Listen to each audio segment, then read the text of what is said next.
Bonjour à tous.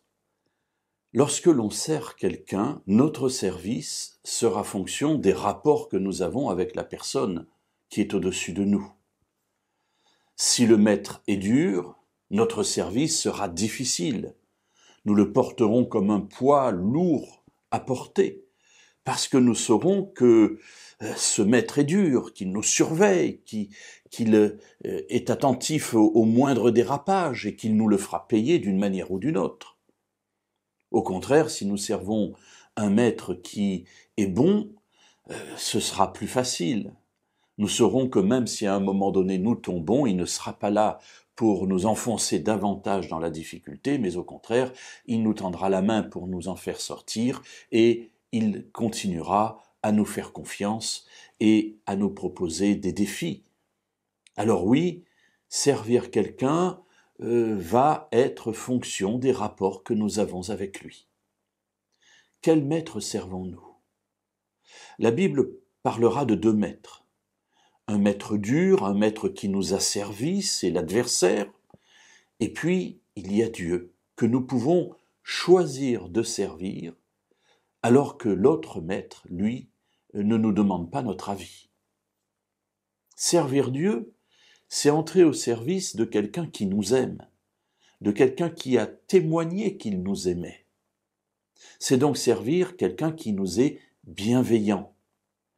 Et effectivement, ici, le terme de service, je le reprends de la Bible, puisque nous sommes dans un contexte à l'époque où il y a des maîtres et des serviteurs, des maîtres et des esclaves.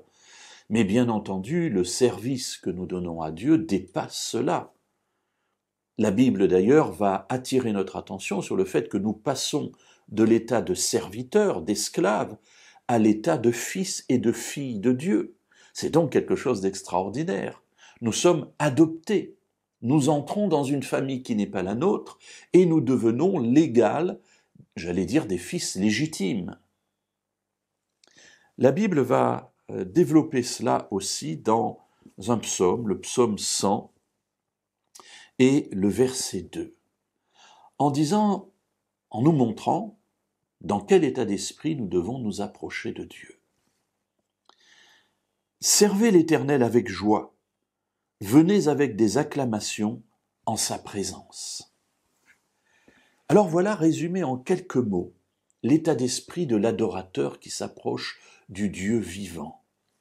Non pas avec un esprit craintif, non pas avec de la peur, mais avec de la joie, avec des acclamations, avec de la reconnaissance, parce que nous savons ce que ce Maître, ce que ce Dieu a fait pour nous.